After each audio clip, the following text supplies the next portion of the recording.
네, 이번 3기의 교과 전체적인 주제는 출애굽기입니다. 그리고 오늘 1가에서는 억압, 출애굽기의 배경과 모세의 탄생이라는 주제입니다.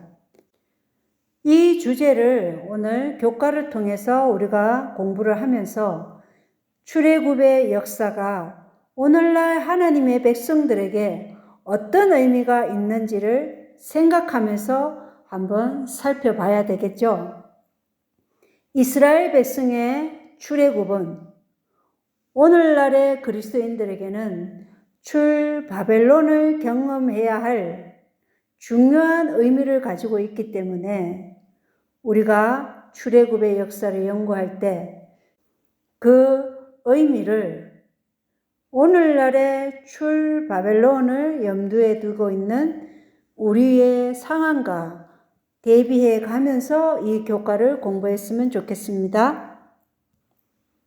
먼저 기억절 출애굽기 2장 23절로 25절을 함께 읽어보도록 하겠습니다. 시간이 흐른 뒤에 그 이집트 왕은 죽었고 이스라엘 자손은 속박으로 인하여 탄식하며 부르짖으니 속박으로 인하여 부르짖는 그들의 소리가 올라와 하나님께 이르니라. 하나님께서 그들이 신음하는 것을 듣고 하나님께서 아브라함과 이삭과 야곱과 맺은 자신의 언약을 기억하사 하나님께서 이스라엘 자손을 바라보시고 하나님께서 그들에게 관심을 가지시니라 라는 기억절입니다. 자, 출애굽기 2장 23절로 25절의 기억절을 읽어보니까 우리에게 눈에 띄는 것이 있어요. 그죠? 시간이 흐른 뒤에 그 이집트 왕은 죽었는데 이스라엘 자손들은 노예 생활로 인하여 누구에게 탄식하며 부르짖었어요? 하나님께. 첫 번째가 탄식하며 부르짖었다. 그리고 노예 생활로 인하여 부르짖는 그들의 소리가 올라와 하나님께 이르렀다고 그러죠. 그리고 하나님께서 그들이 신음하는 것을 듣고 이렇게 말씀되어 있어요. 그 신음하는 것을 들은 하나님께서 아브라함과 이삭과 야곱과 맺은 자신의 언약을 기억하셨다. 이렇게 말씀하고 있다는 것입니다. 그래서 하나님께서 이스라엘 자손을 바라보시고 하나님께서 그들에게 관심을 가지시니라. 4가지가 있어요. 탄식하며 부르짖었고 신음하는 것을 들었고 그때 하나님께서는 자신의 언약을 기억하사 그들에게 관심을 가지셨다. 이렇게 얘기하고 있다는 것입니다. 그래서 이 출애굽은 인간의 교만함을 드러내도록 하는 출애굽이 아니라 하나님께서 전적으로 그들을 이끌어내시는 그런 역사로서 이루어져야 되는 것이에요. 그리고 이 탄식하며 부르짖는다는 것은 그들이 노예 생활로 인하여 육신의 어떤 고통도 있겠지만 가장 큰 탄식은 우리가 뭘 부르짖는 거예요? 뭐에 대한 탄식이에요? 죄로 인한 탄식을 한다는 거예요. 애굽의 종살이 동안 그들이 무엇을 잊어가고 있었던 거예요? 하나님의 언약을 잊어가고 있었던 거예요. 그 언약을 잊어가고 있는 그들의 상태에 죄된 상태를 탄식하며 부르짖었던 거예요. 그러자 그 소리가 하늘에 올라갔고 하나님께서는 그들이 이 죄로 인한 이 탄식을 부르짖는 이 신음하는 것을 듣고 하나님 뭘 생각했어요? 아브라함과 이삭과 야곱과 맺은 자신의 언약을 기억하신 거예요. 아브라함과 맺은 언약이 뭐였죠? 할례 언약이죠. 이스라엘 백성에게 할례를 행하고 그 할례는 마음에 행한 할례를 몸으로 표시하는 거죠. 그래서 이 할례는 우리의 마음 가운데 모든 죄악들을 온전히 하나님께 드리고 우리는 하나님의 마음으로 살아가는 그 할례 언약을 기억하신 거예요. 이삭에게 그리고 야곱에게도 같은 언약으로 하나님께서 역사하셨다는 그것을 기억하셨다는 거예요. 그리고 아브라함에게 하나님께서는 뭐라고 했어요? 아말렉 족속이 아직 악이 충만하지 않았기 때문에 너희가 애굽에 내려가서 400년 후에 돌아오리라 그렇게 얘기했어요. 그래서 그 400년 후에 돌아오리라는 그것을 이스라엘 백성들이 뭐 했다는 거예요? 이제 기억하면서 하나님께 탄식하며 부르짖었다는 것이에요. 그래서 우리가 어떠한 상황에 처할지라도 그 무리 속에 하나님의 율법을 보관하는 그러한 수호자들이 있었다는 것을 알 수 있어요. 그리고 하나님께서는 그들에게 관심을 가지시니라 이렇게 말씀되어 있습니다. 자, 여기 민수기 12장 3절에 이제 이 사람 모세는 매우 온유하여 지면의 모든 사람보다 온유하였더라 이렇게 되어 있어요. 오늘의 출애굽기의 배경과 모세의 탄생에는 주인공이 누구예요? 모세죠, 모세. 그래서 이 사람 모세가 매우 온유하여, 온유하다는 이 아나우라는 히브리어는 온유한, 겸손한, 가난한, 고통받는 또는 자부인 이러한 뜻이라는 거예요. 그래서 모세가 온유하다는 것은 자부인의 삶을 살았다는 것이죠. 자, 마태복음 11장 29절에 예수님이 자신을 어떻게 표현했냐. 나는 마음이 온유하고 겸손하니 너희 위에 내 멍에를 메고 내게 배우라. 그리하면 너희가 너희 혼을 위한 안식을 찾으리니 이렇게 기록이 되어 있어요. 그래서 예수님이 자신을 뭐라고요? 마음이 온유하고 겸손하다. 나는 아나우하다 이렇게 말씀하시는 거예요. 나는 자아 부인을 한다. 그리고 여기에 대한 산상보훈 14쪽에서도 이 말씀에 대한 주의를 어떻게 표현해 놨냐면 예수께서는 자신을 비우셨다. 그래서 그분께서 하시는 일에는 어디에도 자아가 나타나지 않았다. 그분은 모든 것을 아버지의 뜻에 따라 하셨다. 이렇게 기록이 되어 있다는 것이에요. 그러니까 이 온유하고 겸손은 자신을 비운다는 것입니다. 자, 여기 보면 우리가 창세기, 출애굽기, 레위기, 민수기, 신명기 이 모세 오경을 모세가 썼죠. 이 오경을. 그죠? 모세가 최초로 쓴 성경책은 뭐였죠? 욥기였어요. 욥기. 모세는 광야에서 욥기를 먼저 썼어요. 그리고 창세기를 썼죠. 근데 이 모세가 쓴 이 모세 오경은 창세기는 우리의 창조주 되시는 그리스도, 출애굽기는 우리의 성소 되시는 그리스도를 나타내고, 레위기는 우리의 희생양 되시는 그리스도를 나타내고, 민수기는 우리의 안내자 되시는 그리스도를, 그리고 신명기는 우리의 보상 되시는 그리스도를 나타낸다는 것입니다. 출애굽기가 우리의 뭐라 그랬어요? 성소 되시는 그리스도. 예, 그래서 출애굽기를 우리가 배울 때 항상 생각해야 될 것은 우리의 성소 되시는 그리스도께서 우리에게 무엇을 말씀하고 계시는지 그것을 항상 염두에 두고 우리가 배워야 되겠죠. 근데 출애굽기 1장 8절에는 이제 요셉을 알지 못하는 새 왕이 일어나 이집트를 다스리더라 이렇게 말했어요. 요셉을 알던 셈의 후손 힉소스 왕조가 이제 끊어졌다는 거예요. 그리고 함족 계통의 새 왕조는 기근으로 다른 나라들이 파멸되어 갈 때 요셉이 섬기는 하나님의 은혜로운 중재로 애굽 왕국이 부여하게 된 공적을 가능한 한 인정하지 않고 지워버리려고 애쓴 거예요. 모르는 게 아니에요. 모르는 게 아닌데 가능한 한 요셉의 그 행한 통치로 인해서 애굽 왕국이 부여하게 된 그 공적을 가능한 한 지워버리려고 했다. 예. 자, 그때 이 요셉을 알지 못한 왕이 그럼 어떤 왕이냐? 이건 힉소스 왕조가 아니고 함족 왕조의 계보예요. 제18조 애굽 왕조예요. 제18대 애굽 왕조가 아모스예요. 아모스.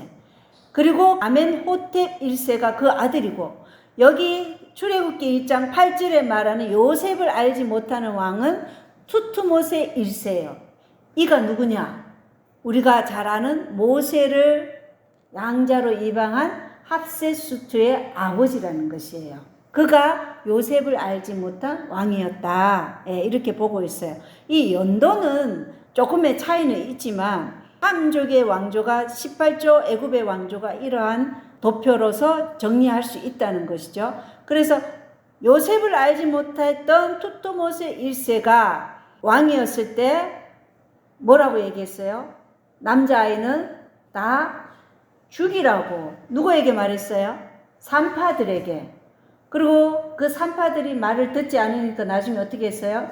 남자아이들은 다 강에 던지라, 뭐 죽이라 이렇게 얘기했어요. 원래는 산파들에게 얘기했는데 나중에 산파들이 그 명령을 따르지 않으니까 모든 애굽 사람들에게 그냥 유대인들이 출생한 아들들은 다 죽이라, 딸은 살려라 이렇게 얘기했던 왕이라는 거예요. 그런데 그의 딸 합세수트가 있었어요. 그는 무남 동료였어요. 아들이 없었어요. 그래서 이 투트모스 1세가 죽으면 합세수트가 이 왕자를 물려받은 거예요. 그래서 합세수트의 그 돌로 만든 그 석상을 보면 합세수트의 얼굴인 여자인데 그게 수염을 달고 있어요. 왜냐? 애굽의 왕은 반드시 바로는 누가 돼야 돼요? 남자가 돼야 돼요. 그래서 이 수염을 달고 있는 그런 모형이 있어요. 그리고 나중에 이 애굽의 왕조에서 이 합세수트의 이것을 없애려고 그의 동상이나 이런 것들을 많이 지운 그런 흔적도 있다는 것입니다. 그리고 이 합세수트가 결혼한 남자가 투트모세 2세예요. 근데 이 투트모세 2세가 합세수트와 사이에 네프루레라는 합세수트의 문안 동료가 태어났어요. 그런데 투트모세 2세가 합세수트가 아닌 이시스라는 여자와 함께 혼의 자식을 낳았는데 그가 누구냐? 투트모세 3세예요. 이 투트모세 3세가 홍해에서 사망한 왕이에요.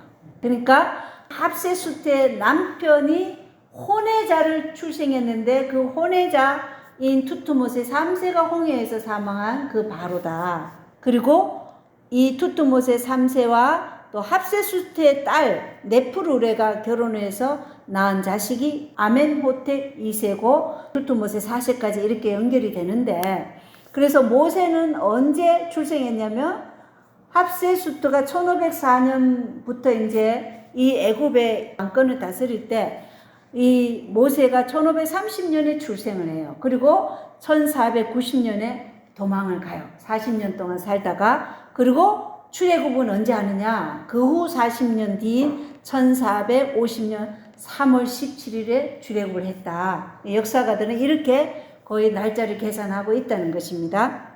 자, 그래서 출애굽기 1장 11절에 보면 그러므로 그들이 자급 감독들을 그들 위에 세우고 그들에게 무거운 짐을 주어 그들을 괴롭게 하였더라. 그들이 파라오를 위하여 저장도시 곧 비돔과 라암셋을 건축하였더라. 이렇게 기록이 되어 있어요.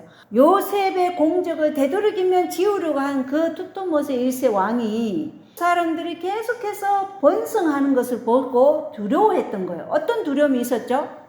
만약에 이 애굽이 전쟁이 일어날 시에 저 히브리 사람들이 이 애굽을 배반하고 적들과 연합해서 애굽을 치게 되면 우리 애굽은 멸망하게 된다. 그러한 두려움이 있었던 거예요. 그래서 그들을 어떻게 했어요? 노예로 삼아버린 거예요. 요셉이 있었을 때는 그들은 노예가 아니었죠. 그들은 항상 이제 하나님께서 예비하신 그 400년의 역사가 끝나면 우리는 어디로 간다? 가나안으로 다시 돌아간다. 이런 생각으로 살았던 거예요. 그렇기 때문에 요셉이 그들에게는 노예라는 신분을 주지게 하지 않았던 거예요. 그런데 이 요셉을 공적을 지우려고 했던 이 왕은 이들을 노예로 삼아버린 거예요. 그래서 그들이 뭘 하냐? 그들에게 무거운 짐을 주고 그들이 바로를 위하여 이 비돔과 라암셋을 건축하도록 하였다는 것이에요. 그래서 새 왕조는 이스라엘 백성들이 번성함으로 전쟁이 일어날 때 애굽의 원수의 편에 가담하지는 않을까 하는 두려움을 느꼈고 이스라엘 백성들을 국고 도시 비돔과 라암셋 군정들과 신정 건축을 위한 노역을 시키다가 결국 노예로 만들어 버렸다는 것입니다. 그리고 출애굽기 1장 14절에 고된 노예 생활로 해반죽 이기는 일과 벽돌 굽는 일과 들에서의 온갖 섬기는 일에서 그들의 삶을 괴롭게 하니라. 그들이 이스라엘 자손으로 하여금 섬기게 한 일이 다 엄격하였더라. 그래서 이때 고된 노예 생활이기 때문에 안식일을 지킬 수 없었죠. 그래서 그들이 안식일에 대한 개념을 다 잊어버리고 살아가는 거예요. 삶을 괴롭게 하니까. 그래서 하나님께서 이스라엘 백성이 노예가 되도록 허락하신 이유가 있어요. 이방 민족과 그들이 결혼을 하고 우상 숭배를 했기 때문에 하나님께서는 이스라엘 백성들이 노예가 되는 것을 허락하셨다. 이렇게 구조화 선지자는 기록되어 있어요. 애굽 왕은 이스라엘의 독립정신, 하나님의 선민이라는 그런 독립정신을 분쇄시키려고 했던 것이에요. 그래서 우리가 육적으로 노예 상태가 될 수는 있지만 이 정신적으로 우리의 이 하나님을 믿는 그 사상을 말살시키면 이 정신이 이미 노예 상태로 들어가 보면 영락없는 노예가 될 수밖에 없죠. 그래서 애굽 왕은 이스라엘의 독립 정신을 분쇄시키려고 그들의 삶을 괴롭게 했다. 그리고 출애굽기 1장 16절에 보면 그가 이르되 너희가 히브리 여인들을 위하여 산파의 직무를 행할 때, 이게 뭐예요? 산파들에게 히브리 여인들이 아들을 낳거든 죽이고 딸이거든 살리지니라 이렇게 얘기했어요. 그런데 17절에 보면 산파들이, 이게 지금 출애굽의 배경이에요. 어떠한 배경 가운데서 출애굽을 했나. 그런데 우리도 마찬가지예요. 출 바벨론을 하기 위해서 우리가 지금 어떤 생각이나 어떤 마인드를 가져야 하는지 우리가 지금 보는 거예요. 자, 산파들이 하나님을 두려워해 이집트 왕이 자기들에게 명령한 대로 하지 아니하고 산의 아이들을 구원하여 살려주니라. 그래서 산파들은 이 바로의 왕의 말을 거부했다는 거예요. 그래서 우리가 마지막 때 이 출 바벨론을 할 때 이러한 세상의 그 위협과 이러한 것들이 우리에게 닥친다는 거예요. 그때 우리는 이 산파들과 같이 하나님의 명령에 순종할 것인지 아니면 바로의 명령에 순종할 것인지 결정해야 된다는 것이에요. 그래서 우리도 하나님의 명령에 굳게 서서 바로의 명령을 거부할 수 있어야 된다는 것입니다. 고된 노예 생활에도 불구하고 이스라엘 백성이 번성하자 사단은 이스라엘 백성 가운데 구원자가 나리라는 것을 알았으므로 하나님의 계획을 좌절시키려고 산의 아이들을 살해하려고 했던 것이에요. 이 사단은 예언을 아는 자죠. 예언을 알기 때문에 이스라엘 백성에게서 누가 나오리라? 구원자가 나리라는 것을 알았으므로 하나님의 계획을 좌절시키려고 산의 아이들을 살해하려고 한 거예요. 왜냐? 하나님이 아브라함과 할례 언약을 맺으면서 400년 후에 애굽에서 나올 것이라고 약속하셨기 때문에 사단은 그 계획을 좌절시키려고 산의 아이들을 다 죽이라고 말했던 것이죠. 바로를 통해서 명령했던 것입니다. 자, 출애굽기 1장 22절에 파라오가 자기의 온 백성에게 명하여 이르되, 이제 산파들이 말을 거부하니까 자기 온 백성에, 애굽 온 백성에, 이거는 세상 사람들을 얘기하는 거예요. 이르되 너희는 아들이 태어나거든 다 강에 던지고 딸은 다 구원하여 살려주라 이렇게 말했던 거예요. 이 말은 우리가 출 바벨론을 할 때 세상의 상황을 우리가 볼 수 있는 것이죠. 짐승의 표가 세워지고 1월 법령이 강제화될 때 로마 가톨릭이 저 안식일을 지키는 사람들 어떻게 한다고요? 다 죽이라 이렇게 말하는 거예요. 일요일에 예배를 드리지 않는 저들 이단자들은 다 파멸시키고 죽이라 이렇게 사형명령을 내린다는 거예요. 그래서 애굽의 바로가 전 국민들에게 긴급하고 속절없는 희생물을 찾아내어 학살하도록 요구했던 것입니다. 애굽은 세상을 얘기하고 바로는 세상의 통치권을 가진 왕을 얘기해요. 그리고 이 바로의 형태는 마지막에 교환권을 통해서 그대로 또 실현될 것입니다. 자, 출애굽기 2장 1절로 2절에 보면 레위의 집에 한 남자가 가서 레위의 딸을 제 아내로 삼으니라. 그 여인이 수태의 아들을 낳아 그가 준수한 아이임을 보고 석 달 동안 그를 숨겼으나 이렇게 되어 있어요. 레위 집의 한 남자는 아므람이죠. 그리고 그가 레위의 딸을 취했는데 그 레위의 딸이 요게벳이에요. 그래서 아므람이 고모인 요게벳하고 결혼을 한 것이에요. 그런데 수태의 아들을 낳았는데 그가 준수한 아이였다 이렇게 되어 있는데, 이 준수하다는 뜻은 창세기 1장에 하나님께서 엿새 동안 지구를 창조하셨을 때 어떻게 했어요? 좋았더라 좋았더라 했죠. 이 좋았더라는 토부와 같은 히브리어예요. 그러니까 준수한 아이였다는 것은 그가 하나님 보시기에 좋은 아이였다 이 뜻이라는 거예요. 그것을 보고 석 달 동안 그를 숨겼으나 어떻게 이 부모는 그 아이를 보고 좋은 아이라는 것을 알았을까요? 이 부모는 하나님의 예언에 깨어있는 부모였어요. 우리가 출 바벨론을 하기 위해서는 항상 깨어서 하나님의 말씀이 우리를 어디로 인도하는지 그것을 항상 우리가 바라보면서 살아야 된다는 것을 우리에게 보여주고 있는 거예요.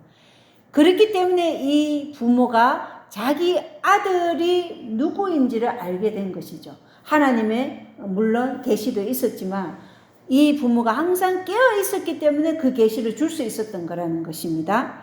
그리고 창세기 15장 16절에 그들은 내 세대 말에 여기로 다시 오리니 아브라함에게 약속했죠. 내 세대 만에.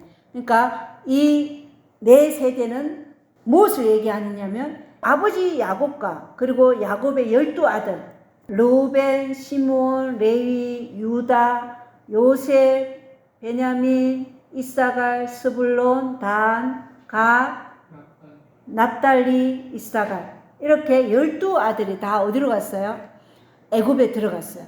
그래서 네 세대만에 여기로 오리라. 그 네 세대는 레위부터 시작하는 거예요. 레위까지 갔으니까. 레위, 그 다음 레위의 아들이 누구예요? 고핫. 그리고 고핫의 아들이 아므람. 아므람이 누구를 낳았어요? 모세를 낳았던 거예요.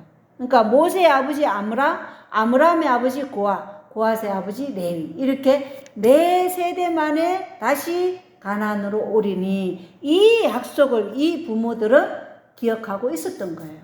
그리고 아브라함에게 약속한 400년 그것을 이 부모들은 기억하고 있었다는 것입니다.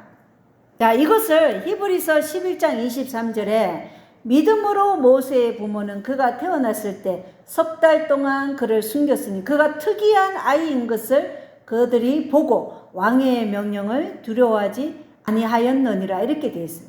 그래서 모세는 믿음의 부모를 가졌으므로 특별한 수혜를 입은 아이죠. 모세의 부모의 믿음의 수혜자가 바로 모세라는 것이에요.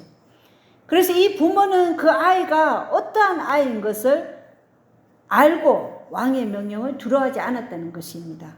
이스라엘의 해방 시기가 모세의 부모들은 가까이 이루고 있다는 것과 하나님께서 당신의 백성을 위해 한 구원자를 일으키시리라는 하나님께 대한 믿음이 그들의 마음을 강하게 해줬어요. 그리고 하나님께서 400년 후에 가나안으로 다시 오리라는 약속을 신뢰하는 언약 백성의 삶을 그들은 살아가고 있었던 것을 우리가 이 히브리서를 통해서 알 수 있다는 것입니다. 그럼 우리도 지금 언약 백성인가요? 우리도 언약 백성이죠. 왜요? 언약은 영원하기 때문이에요. 그래서 계시록 14장의 새 천사의 기별은 영존하는 복음이에요. 영존하는 복음. 이 영존하는 복음은 창세기 3장 15절에부터 시작된 은혜의 언약, 구원자 메시아를 말씀하신 그 은혜의 언약부터 그리고 노아에게 말씀하신 무지개 언약, 할례 언약, 그리고 이스라엘과 맺은 첫 언약, 그리고 또 다윗 왕과 맺은 왕자의 언약, 그리고 화평의 언약, 그리고 새 언약, 예수님의 피로 인한 새 상속 언약, 이러한 모든 언약 백성을 언약을 가지고 그 언약이라는 하나님과 우리 사이에 맺은 약속이잖아요. 하나님께서는 너희가 내 계명과 예수의 믿음으로 순종하면 내가 너희에게 이러한 언약에 합당한 약속을 내가 지키겠다는 하나님의 약속의 언약이에요. 그래서 우리는 그 약속을 바라보고 믿고 살아가는 언약 백성의 삶이 되어야 된다는 것이죠. 이 모세의 부모는 그러한 언약 백성의 삶을 살았다는 것을 우리에게 말해주고 있어요. 자, 출애굽기 2장 3절에 보면 그 부모가 이제 더 이상 숨길 수 없게 되매 그를 위하여 갈대로 만든 개를 가져다가 진흙과 역청으로 바르고 아이를 그 안에 담아 강가의 부들 사이에 두니. 그래서 이 개는 아크예요. 방주라는 뜻이에요. 그 노아가 홍수 심판 전에 뭘 만들었어요? 방주를 만들었죠. 배. 그게 아크예요. 똑같은 거예요. 그러니까 하나님께서 이 부모에게 지혜를 주셔서 이 부모가 만든 이 개가 바로 노아가 만든 아크 방주였다는 것이에요. 이 방주 안에는 누구의 보호 가운데 있는 거예요? 하나님의 보호 가운데 있다는 거예요. 그리고 그 개를 강가의 부들 사이에 두고 하나님의 보호로 아이의 생명을 보존해 달라는 어머니 요게벳의 열렬한 기도에, 그래서 우리가 기도하지 않는 백성이 되면 안 돼요. 항상 우리는 기도하는 백성이 된다는 것입니다. 아이의 생명을 보존해 달라는 어머니 요게벳의 열렬한 기도에 천사들이 그 개를, 아크를, 방주를 지켰다. 그리고 바로의 공주를 인도하여 아이를 살리려는 어머니에 대한 동정심이 일어나게 하여서 바로의 공주가 그 아이를 자기의 양자로 삼기로 결심하게 합니다. 이 바로의 공주가 이 아이를 봤을 때 이 아이가 누구인지 알았을까요? 이 아이가 자기 아버지 바로의 명령에 남자 아이는 다 죽이라고 했잖아요. 그 죽이라는 명령으로부터 자기 아이를 살리려고 하는 그 부모의 간절한 소망으로서 이 아이가 지금 강가에 나와 있다는 것을 바로의 공주가 알았어요. 그리고 그 부모와 이 아이에게 연민을 느낀 거예요. 이것도 누가 주신 거예요? 하나님이 주셨다는 거예요. 그래서 동정심이 일어나 그 아이를 양자로 삼기로 결심하게 되었던 것이죠. 출애굽기 2장 10절에 그 아이가 자라매 그녀가 그를 파라오의 딸에게 데려가니 그가 그녀의 아들이 되니라. 12살에 데려갔죠. 그녀가 그의 이름을 모세라고 이르되 내가 그를 물속에서 건져내었기 때문이라 하였더라. 그래서 모세의 이름의 뜻이 건져내었다, 이 뜻이라는 것입니다. 그래서 요게벳에 대해서 우리가 부조와 선지자 244쪽에는 요게벳 그 어머니는 모든 기회를 이용하여 하나님을 위하여 자기 아들을 교육하는 일에 전심전력하였다. 그 어머니는 아이의 마음에 하나님을 경외하고 진리와 공의를 사랑하는 정신을 풀어놓고자 노력하였으며 모든 부패케 하는 가마로부터 보존함을 받을 수 있도록 그를 위해 열렬히 기도하였다. 장래 모세의 전생에 고 이스라엘의 지도자로서 그가 성취한 위대한 사명이 그리스도인 어머니의 사업이 얼마나 중요한지를 증거해 준다. 이것에 맞먹을 수 있는 다른 일은 없다. 자녀들의 운명의 상당한 부분이 어머니의 손에 달려있다. 어머니는 마음과 성품을 개발시키는 일을 다루고 있으며 이 세상을 위해서뿐만 아니라 영혼을 위해 일하는 것이다. 이렇게 기록이 되어 있다는 것입니다. 지금 우리 여기 앉아 계시는 우리 성도님들은 벌써 자녀들이 다 성장을 했기 때문에 이제 이 일을 할 수 없는 사실은 그런 상황이지만 그래도 어머니라는 그 자리에 있는 동안은 계속해서 이 일을 해야 된다는 것이에요. 그게 우리에게 주어진 의무이기 때문에 하나님을 경외하고 진리와 공의를 사랑하도록 우리가 자녀들을 양육해야 된다. 이것보다 더 중요한 사업이 없다는 것이에요. 그래서 우리가 위험과 두려움에 맞서는 그러한 외방 선교하는 것만 중요한 것이 아니라 우리의 가정에서 이 어머니의 역할을 어떻게 하느냐가 더 중요하다고 나와 있어요. 왜냐하면 그 어머니의 역할을 통해서 외방 선교도 할 수 있는 자녀도 매출이 되는 것이고 또 외방 선교가 아니라도 우리의 개인의 가정에서 자기를 부인하는 이 삶이 예언의 시내는 외방 선교보다 더 하나님 보시기에 큰 것이다. 이런 말씀도 있더라고요. 영혼을 위해 일하는 백성으로 우리가 하나님의 자녀들을 양육해야 된다. 그런데 우리는 지금 이 세상을 보면은 다 그 아이들이 영혼을 위해 일해요. 세상을 위해서 일하고 있는 것이에요. 우리가 초등학교부터 대학까지 배워서 지금 다 어디를 향해서 가려고 하는 거예요? 세상을 향해서, 세상의 재물을 향해서. 그러나 우리의 자녀들은 요게벳처럼 영혼을 위해 하나님의 동력자가 되는 그러한 일꾼으로서 지금 양육해야 된다는 것을 우리는 이 요게벳과 모세를 통해서 다시 한번 우리가 깊이 생각할 수 있는 시간이 되었으면 좋겠습니다. 여기 부조와 선지자 245쪽에 보면 그는 모세는 열심 있고 꾸준한 학생이었으나 거짓 신들을 예배하려는 권고를 받아들일 수 없었다. 천지의 창조주이신 오직 한 분 하나님 외에는 아무 다른 신들에게도 경배하지 않겠다는 그의 결심은 흔들리지 않았다. 12살의 모세가 애굽의 왕궁에 갔어요. 궁전에 들어갔어요. 애굽의 그 우상을 숭배하는 그 제사장들이 모세가 이러한 정신을 가졌을 때 그를 야단치기도 하고 그랬어요. 모세의 양모인 합세수토도 그렇게 하지 말라고 야단치기도 했지만 모세는 그 결심에서 결코 흔들리지 않았다는 것이에요. 그러니까 우리가 요게벳이라는 어머니가 심어준 그 교육과 그리고 모세 자신의 결단, 이것이 함께 나아가는 것이죠. 아무리 어머니가 열심히 그렇게 양육해도 자녀가 그런 결심을 하지 않으면 그것도 소용이 없는 것이에요. 그러니까 우리의 부모의 양육도 중요하지만 그 양육을 받은 대로 실천하는 자기의 의지도 있어야 된다는 것이에요. 자, 편지에 있는 글 읽어보겠습니다. 애굽에서 모세는 하나님의 율법을 연구하였다. 모세의 힘은 모든 능력의 근원이신 만군의 주 하나님과 교제를 나눔이 있었다. 그는 세상적인 모든 유혹을 의연히 뿌리치고 하나님을 전적으로 신뢰했다. 그는 자신을 주님의 것이라고 생각했다. 우리는 우리 자신을 주님의 것이라고 생각하나요? 이게 중요하죠.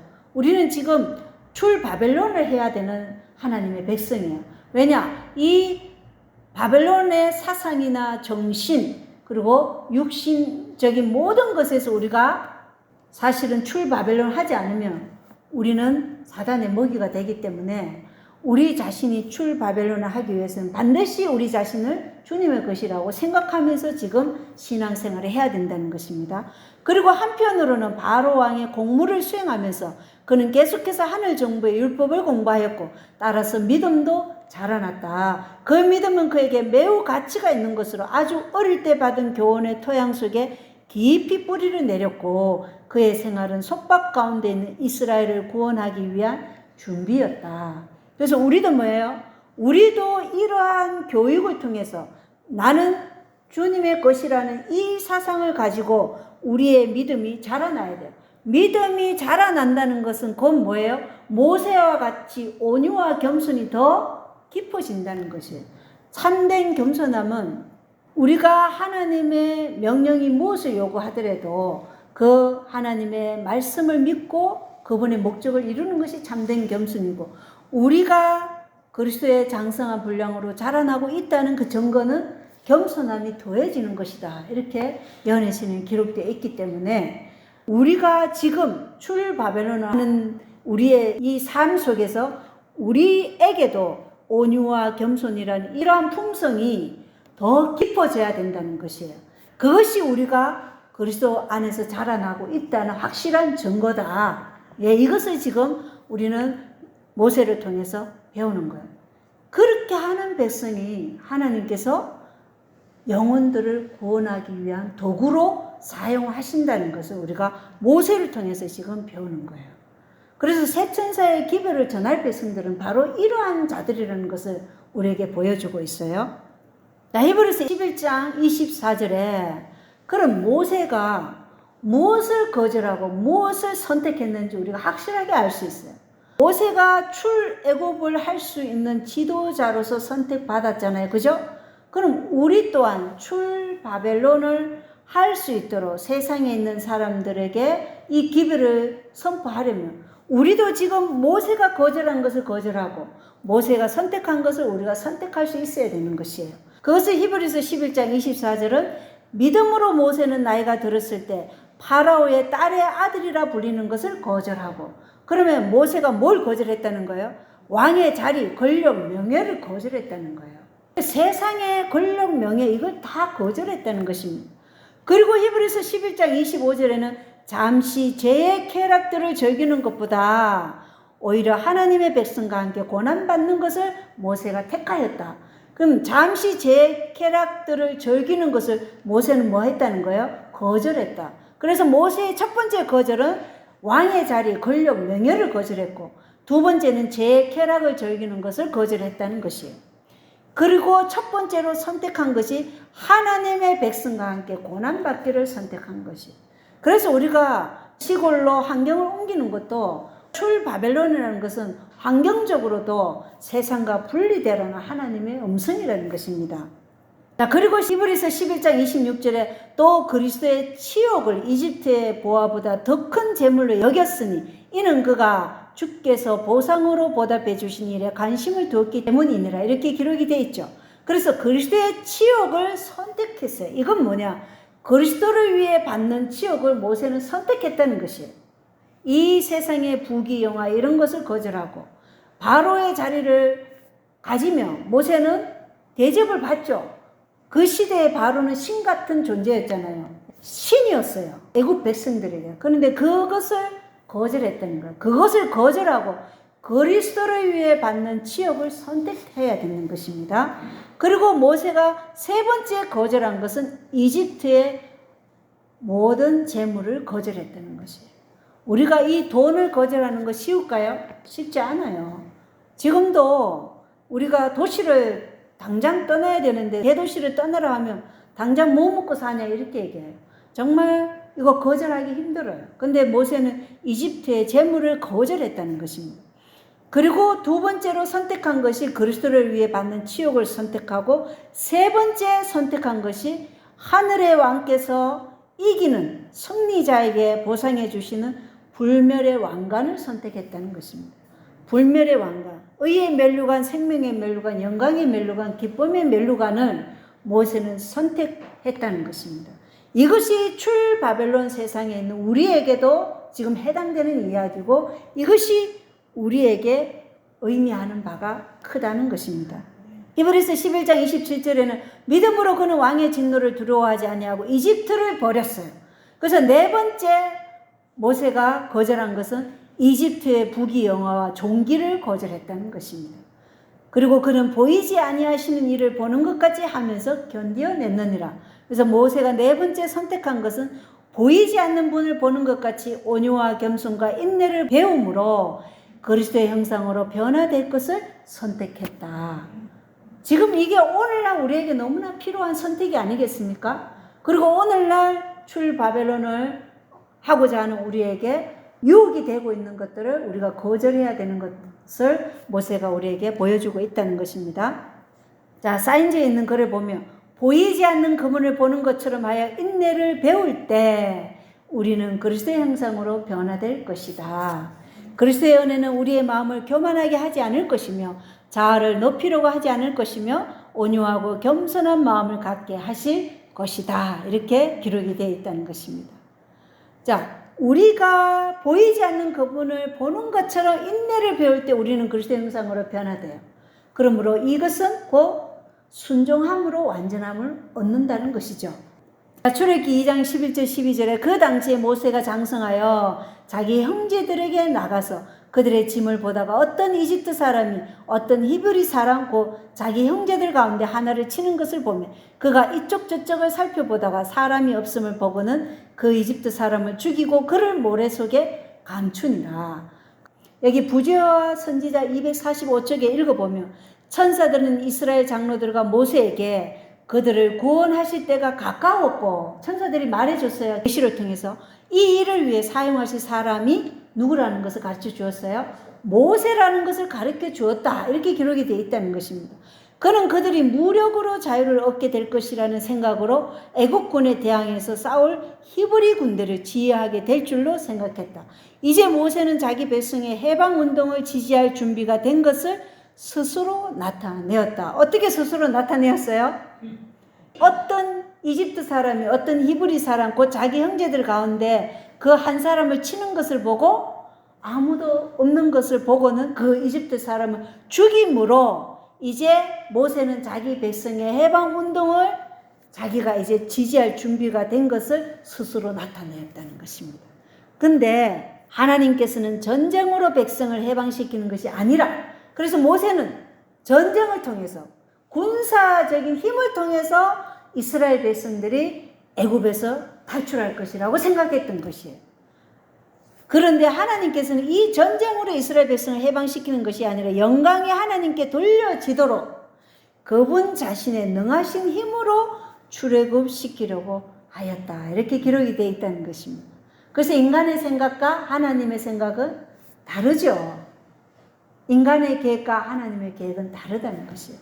모세도 그 앞에 선조들처럼 하나님의 뜻을 기다리는 그런 인내가 부족했다는 것을 우리가 여기서 알 수 있는 거예요.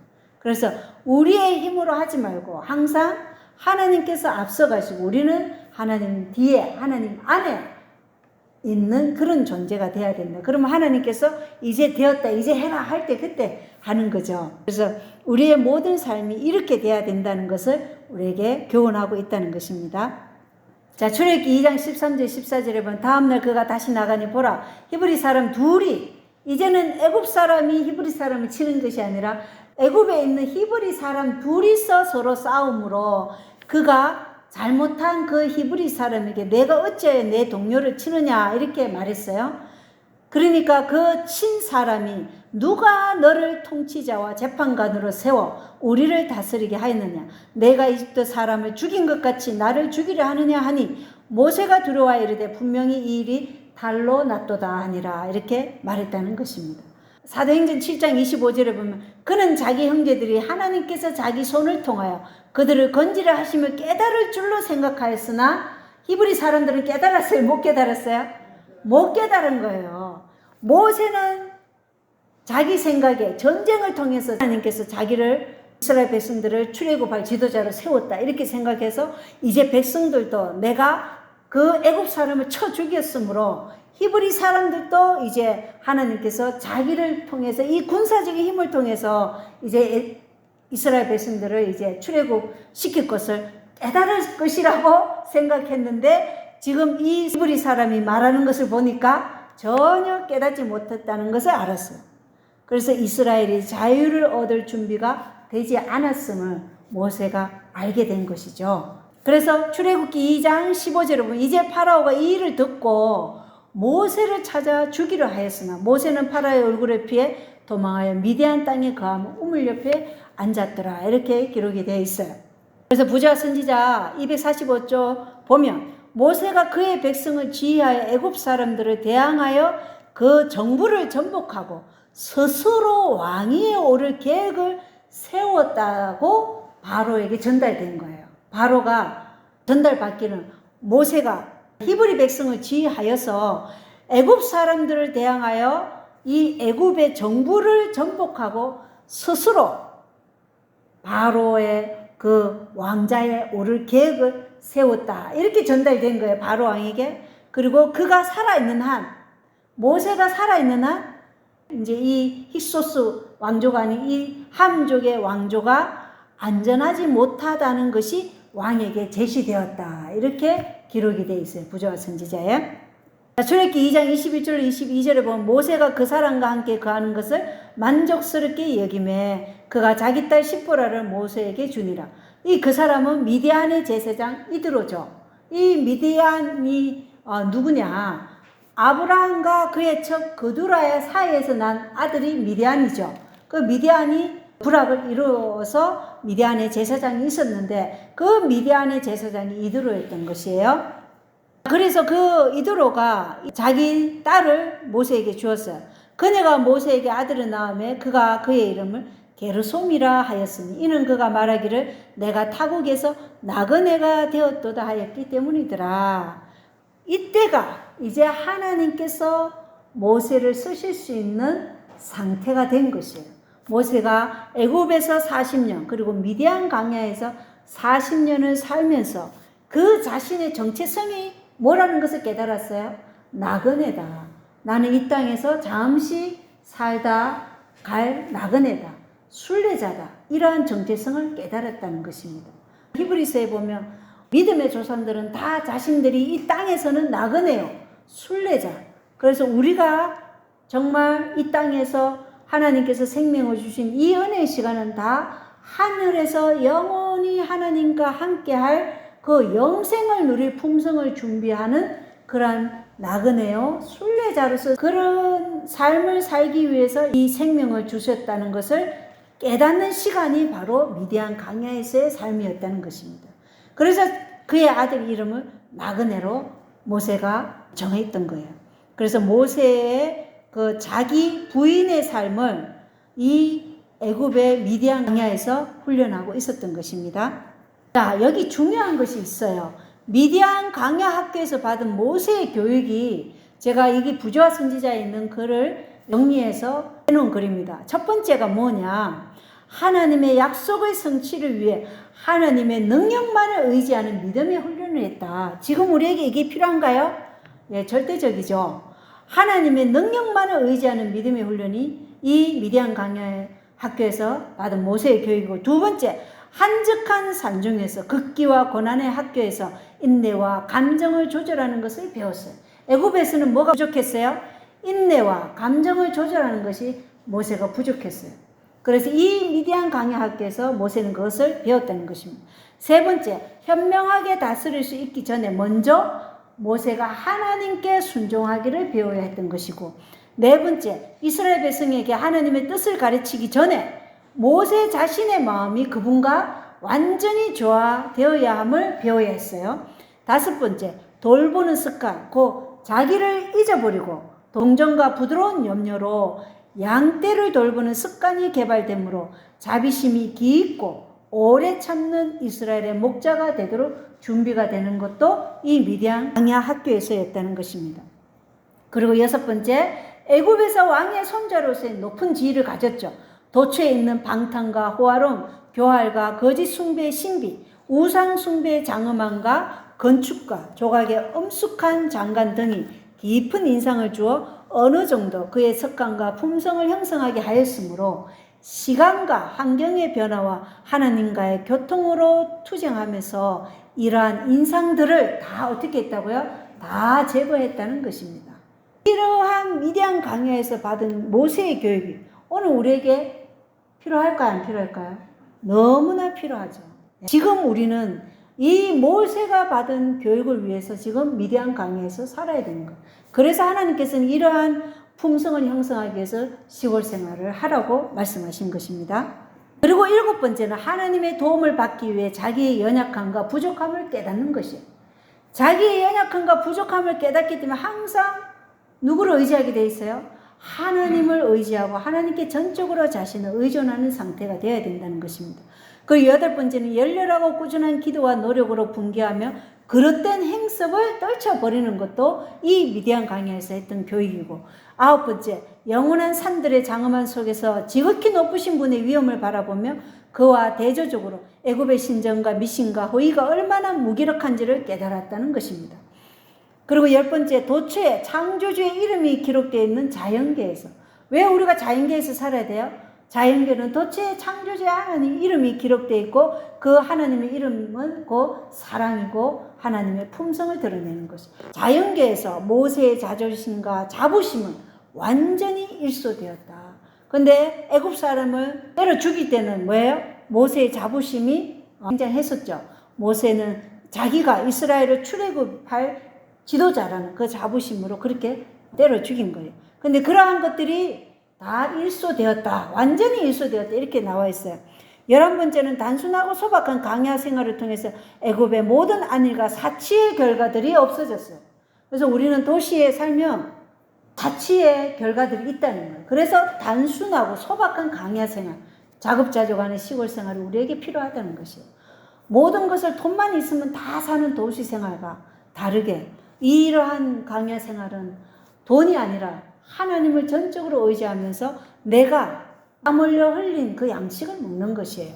그래서 그러한 것들이 애굽의 모든 안일과 사치의 결과들을 우리에게서 거두시는 일이 광야 학교에서 이루어진다. 그리고 12번째는 참을성이 있고 경건하고 겸손하게 되어 그의 온유함이 지면의 모든 사람보다 온유하게 되었으며 능하신 야곱의 하나님께 대한 믿음이 강해졌다. 그래서 우리가 믿음이 자라나고 있다는 증거가 뭐라고요? 겸손이 더 깊어질 때 우리의 믿음이 자라나고 있다는 증거라는 것입니다. 그리고 13번째가 그의 조상들을 인도하신 하나님의 손길과 선민의 유업에 대한 약속들을 헤아려 보면서 밤낮으로 이스라엘 백성을 위해 하나님께 기도했어요. 그래서 에스겔서 9장에 보면 탄식하며 울부짖는 자에게 하나님이 인을 치라 이렇게 말씀하고 있잖아요.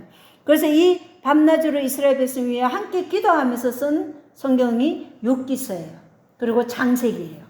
14번째는 하늘 천사들은 모세 주위에 빛을 비추었고 성령의 감동하심을 입어 모세가 욥기서와 창세기를 기록한 것입니다. 자, 마지막 날 사건들 97쪽에 도시에 위치한 학교에 자녀들을 보낼 때 그곳에는 그들을 매혹하고 타락시키는 모든 방면에 시험이 기다리고 있으므로 품성 형성의 사업이 부모와 자녀 양편에 10배나 힘들게 된다. 여기 그리스도인 교육의 기초 326쪽에 기록되어 있어요. 이 글이 언제 쓰여졌냐면 1894년도에 기록되어 있어요. 품성 형성 사업이 부모와 자녀 양편에 10배나 도시의 삶이 힘들다. 이렇게 얘기하고 있어요. 그리고 원고에 있는 글을 보면 끝은 가깝다. 모든 도시들은 도처에서 뒤집어 엎어질 것이다. 모든 도시에 혼란이 있게 될 것이다. 흔들릴 수 있는 모든 것은 흔들리게 될 것이며 우리는 다음에 무슨 일이 일어날 것인지 알지 못한다. 심판은 사람들의 사악함과 그들이 받은 진리의 빛에 비례하여 내릴 것이다. 이렇게 기록되어 있고 마지막 날 사건도 97쪽에는 지금은 우리 백성들이 가족을 이끌고 도시로부터 더 한적한 곳으로 들어가야 할 때다. 그리하지 아니하면 많은 젊은이들 뿐 아니라 장년들까지라도 원수의 올무에 걸려 넘어지게 될 것이다. 원수의 올무에 걸려 넘어지지 않게 하기 위해서 우리는 지금 대도시를 떠나야 된다는 것입니다. 가르침 기별 2권에는 주님께서는 당신의 백성들이 땅을 구입하여 저들이 스스로 감옥과 채소를 재배하며 저희 자녀들이 자인계 속에서 하나님의 피조물과 직접적인 관계를 맺을 수 있는 시골로 이사하기를 바라신다. 그대들의 가족을 거느리고 도시로부터 멀리 떠나라는 것이 나의 기별이다. 이게 현대 기별이에요. 그리고 주께서 말씀하신 것입니다. 그리고 여기 MS에 보면 아이들은 줄기찬 유혹을 어디에 있으면 받을 것이에요? 도시에 있으면 받을 것이다. 사탄은 모든 가능한 방법을 통해 우리의 마음을 무지와 어둠과 오류에 가두려 할 것이다. 아이들을 시골로 데려가라. 이렇게 명령하고 있다는 것입니다. CL 31쪽에 보면 도시에서 나가라. 도시에서 나가라. 이것이 주님께서 내게 주신 기별이다. 주님께서 주신 기별이다. 현대의 진리죠. 지진이 올 것이며 홍수가 올 것이다. 우리는 원수가 모든 일에 있어서 섬김을 받고 하나님께서는 너무나 자주 잊혀지는 악한 도시들 가운데 자리를 잡아서는 안 될 것이다. 주님께서는 우리가 깨끗한 영적 시야를 갖게 되길 원하신다. 우리는 도시들을 경고할 지혜로운 계획을 세워야 한다. 그러나 동시에 우리는 도시들 가운데 만연한 전염적이고 타락시키는 악한 영혼들로부터 우리 자녀들과 우리 자신을 보호할 수 있는 곳에 거처를 정해야 한다. 이렇게 기록되어 있다는 것입니다. 그리고 하나 더 읽겠습니다. 도시를 벗어나라는 것이 지금 나의 기별이다. 대도시로부터 여러 마일 떨어진 곳에 거주하라는 부르심은 우리 백성을 위한 것임을 분명히 알아야 한다. 오늘날의 샌프란시스코를 바라볼 때 지성을 가진 사람들이라면 도시를 떠날 필요를 깨닫게 될 것이다. 주님께서는 당신의 백성들이 도시를 떠나서 거주하기를 원하시는데 그것은 생각지 못한 때 불과 요한이 하늘로서 이 도시들을 위해 비오도 쏟아질 것이기 때문이다. 그들의 죄에 비례하게 그들은 형벌을 받게 될 것이다. 한 도시가 파멸될 때 우리 백성들은 이것을 가벼운 일로 보지 말 것이며 또한 적절한 기회가 주어지면 파괴된 그 도시에 그들의 주택을 짓겠다고 생각하지 말 것이다. 도시에 주택을 짓지 말라는 것이죠. 출애굽기 2장 23절 보겠습니다. 시간이 흐른 뒤에 그 이집트 왕은 죽었고 이스라엘 자손은 노예 생활로 인하여 탄식하며 부르짖으니 노예 생활로 인하여 부르짖는 그들의 소리가 올라와 하나님께 이르니라. 이렇게 기록되어 있죠. 그래서 이스라엘 백성이 구원함을 받을 때가 이제 이르렀어요. 마지막 주의 재림을 사모하는 백성들의 상황도 똑같은 선상에서 반복될 것이라고 영감의 글에는 기록되어 있다는 것입니다. 그래서 우리가 이 출애굽기를 연구하는 것은 굉장히 중요하죠. 왜냐? 우리가 구원을 받을 때도 이 출애굽 상황하고 똑같다는 것입니다. 그래서 편지에는 기도하라. 그 전에 한 번도 해보지 못한 그런 방법으로 기도하라는 것입니다. 우리는 주의 오심을 맞도록 준비되어 있지 않다. 우리는 영혼을 위하여 철저한 준비를 할 필요가 있다. 이렇게 기록되어 있어요. 우리가 지금 이러한 기도를 하고 있는지 우리 자신에 물어보고, 만약 우리가 지금 이러한 기도를 하지 않고 지금 세상을 살아간다면 우리는 하나님께 이러한 기도를 할 수 있도록 해달라고 간구해야 할 때라는 것입니다. 출애굽기 2장 24절로 25절입니다. 하나님께서 그들이 신음하는 것을 듣고 하나님께서 아브라함과 이삭과 야곱과 맺은 자신의 언약을 기억하사 하나님께서 이스라엘 자손을 바라보시고 하나님께서 그들에게 관심을 가지시니라. 아까 그랬죠? 탄식하며 부르짖으니까 하나님께서 그 탄식하고 신음하는 것을 듣고 하나님께서 하나님의 백성과 맺은 언약을 기억하사 그들에게 관심을 가지셨다. 그래서 창세기 15장 18절에는 바로 그 날에 주께서 아브라함과 언약을 맺으며 이르시되 내가 이 땅을 이집트의 강에서부터 저 큰 강 곧 유프라테스 강까지 내 씨에게 주노니. 이렇게 되어 있어요. 이 내 씨는 누구를 얘기한다고요? 갈라디아 3장에 보면 이 씨는 그리스도 신이라 이렇게 기록되어 있다는 것입니다. 그래서 아브라함의 그 혈족을 통해서 누가 나온다고요? 메시아 그리스도가 나올 것을 하나님께서는 창세기 12장, 15장, 또 17장을 통해서 계속해서 언약을 말씀하셨고 그 언약을 맺은 백성을 하나님께서는 기억하시고 관심을 가지고 계셨던 것이죠. 그리고 이 편지에 있는 글에 보면 빛과 지식을 가진 사람들이 계속 하나님께 헌신하고 자아를 겸손하게 낮추고 시대의 위기를 실감하지 않으면 그들은 가장 큰 위험중에 있게 된다. 우리는 다른 어떤 교회보다 하나님께서 마지막 교회로 마지막 대쟁투에서 중심에 서도록 하기 위해서 세운 교회가 뭐예요? 제7일 안식이 예수 재림교회예요. 네, 이것이 계시록 10장에 다시 대언하여야 하리라고 하신 말씀 가운데 세워진 교회가 제7일 안식 예수 재림교회예요. 그래서 우리에게는 빛과 지식을 주셨어요. 마지막 교회의 선지자를 주신 거예요. 그렇기 때문에 이 성경과 예언의 신에 이 빛과 지식을 가졌어요. 이 빛과 지식을 가진 사람들은 계속 하나님께 헌신하고 자아를 겸손하게 낮추고 이 시대의 위기를 실감하며 지금 살아가야 되는 거예요. 그런데 이 시대의 징조를 분별하지 못하면 우리에게는 가장 큰 위험이 이르러 올 것이다. 그것을 말해주고 있다는 것입니다. 자, 여기 리뷰에 있는 글을 보겠어요. 진리의 일부를 뒤로 내던지는 사람들에게는 성서적 성화가 있을 수 없다. 이건 너무나 우리에게 강력한 말씀이죠. 진리의 일부라도, 작은 것이라도 뒤로 내던지는 사람들에게는 성서적 성화가 있을 수 없다. 그러니까 성화의 삶을 계속해서 나아갈 수 없다는 거예요. 어둠에 갇힌다는 것입니다. 뒤로 물러난다는 것이에요. 그러면 그는 결과적으로는 멸망당할 수밖에 없다는 것이죠. 성화는 한순간이나 한 시간 혹은 하루의 일이 아니다. 그것은 은혜 가운데서 계속 자라나는 것이다. 사단이 통치하고 있는 한 우리에게는 굴복시켜야 할 자아가 있고 이겨야 할 빠지기 쉬운 죄가 있을 것이며 정죄할 곳은 없다. 다 되었다고 정죄할 곳이 없다는 것이죠. 우리는 계속해서 우리의 겸손은 더 깊어져야 되고 우리의 자아 보이는 더 날마다 매 순간마다 이루어져야 된다는 것을 우리에게 설명하고 있다는 것입니다. 그래서 다 되었다고 도달할 지점은 없고 우리는 뒤를 돌아보지 말고 오직 그리스도의 장성한 분량을 향해서 나아가야 할 백성들이다라는 것을 보여주고 있어요. 그리고 우리는 항상 생각해야 할 것은 진리의 작은 일부라도 절대로 그것을 내던지거나 경시하거나 또 미루어서도 안 된다는 것을 항상 명심해야 된다는 것입니다. 우리가 그 진리를 미루면 우리는 즉시 순종하지 않기 때문에 다음번에 온 그 기별을 내칠 수 있는 위험성이 있기 때문에 미루지 말라는 것이에요. 만약에 진리의 일부를 뒤로 내던지는 사람에게는 성서적 성화가 있을 수 없다. 그리스도의 의로 옷 입을 수 없다는 것입니다.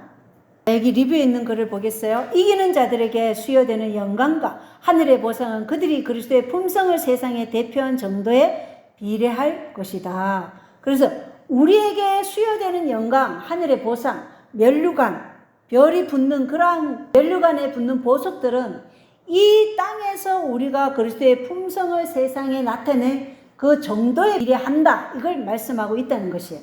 그래서 적게 심는 자는 적게 거두게 된다. 영혼 속으로 거두어 들여질 씨를 땅에 파종하는 것이 우리의 특권임을 하나님께 감사하자. 생명의 면류관은 우리 각 사람의 행동의 방향에 따라서 그 빛이 밝을 수도 있고 어두울 수도 있으며 별이 많이 달릴 수도 있고 몇 개 안 되는 보석만 달릴 수도 있을 것이다. 날마다 우리는 다가오는 시간에 대비하여 좋은 틀을 쌓을 수가 있다. 그래서 어떤 사람은 별이 몇 개 안 되고 어떤 사람은 한 개만 달릴 수도 있어요. 어떤 사람은 너무 많아가 머리에 다 쓸 수도 없을 사람도 있겠죠. 그러나 그러한 품성을 나타내는 사람에게 모두에게 뭐가 주어지는 거예요? 영원한 생명이 주어진다는 것입니다. 하나님과 거룩한 곳에서 영원히 살 수 있는 그러한 특권이 주어진다는 것입니다. 계속해서 읽어보면 자기를 부정하고 선교 정신을 나타내 보이고, 그래서 참된 선교의 정신은 곧 자아 부인의 정신이라는 것입니다. 자기를 부정하고 선교 정신을 나타내 보이고 이 세상에서 우리가 할 수 있는 모든 선한 일들을 가득하게 하고 그리스도의 품성을 잘 대표하여 많은 영혼들을 진리 가운데로 인도하려고 노력함으로써 우리는 그 상급에 대한 존경심을 보일 것이다. 우리가 이렇게 노력한다는 것은 하나님께서 우리에게 주시는 그 하늘의 영광과 보상에 대한 존경심을 나타내 보이는 것이라는 것이에요. 아주 중요하죠. 빛 가운데 행하는 것은 우리에게 달린 일이며 우리 주 예수 그리스도의 은혜와 그를 아는 지식 가운데서 자라나는 것도 우리에게 달린 것이다. 하나님은 우리가 이렇게 살아갈 수 있도록 그리스도를 우리에게 선물로 주셨어요.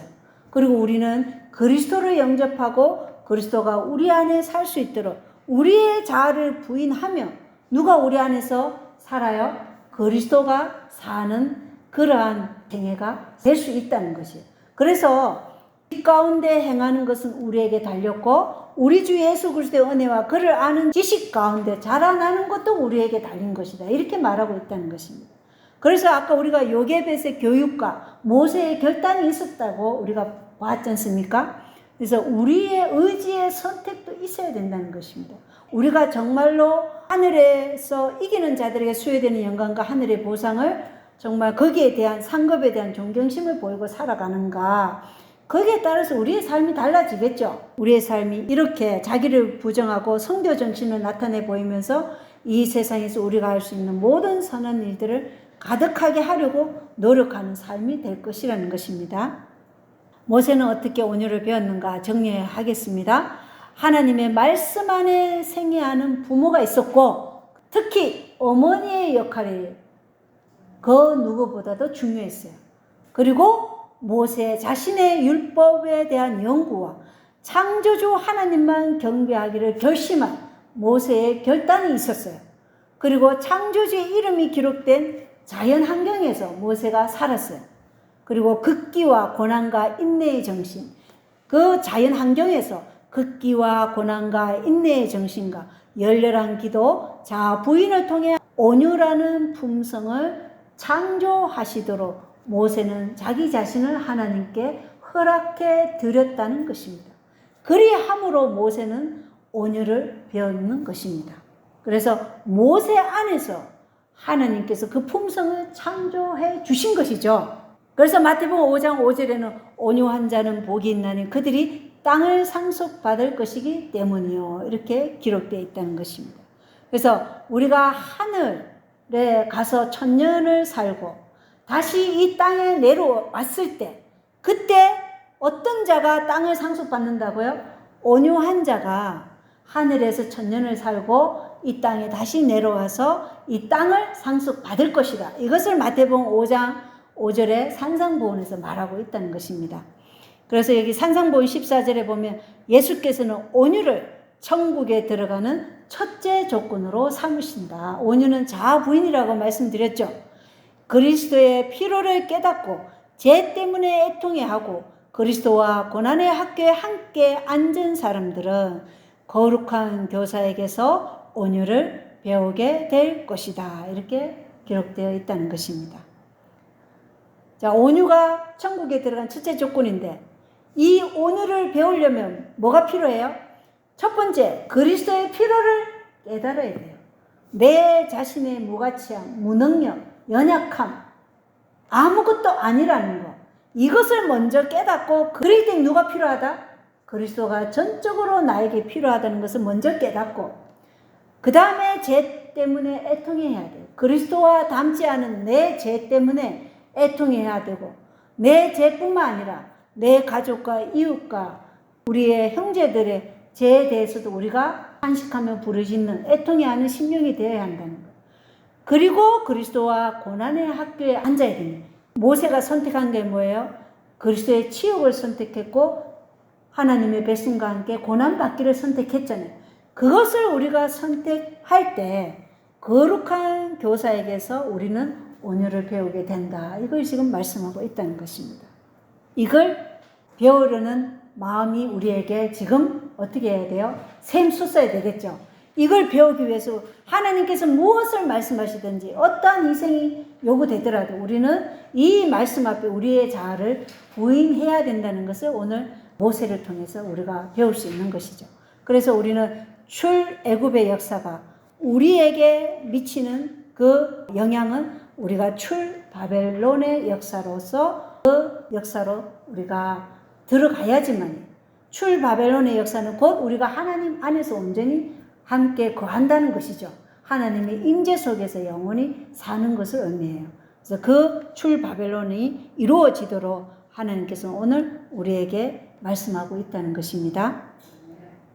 오늘 교과 여기서 마치고 출애굽을 할 배경과 그리고 모세에 대해서 오늘 배웠지만 앞으로 계속 나오는 것을 우리가 배우게 될 것이에요. 그러면 성소라든가 이런 것도 계속 나올 것이기 때문에 코디아 TV 동영상에 보면 모세는 어떻게 운율을 배웠는가 이 출애굽기 1장부터 쭉 해놓은 설교가 있어요. 그것을 다시 한번 들으면 도움이 될 거예요. 그래서 다시 들으면서 교과와 함께 공부하면 더 많은 도움을 받지 않을까 생각합니다. 오늘 교과 마치겠습니다. 감사합니다.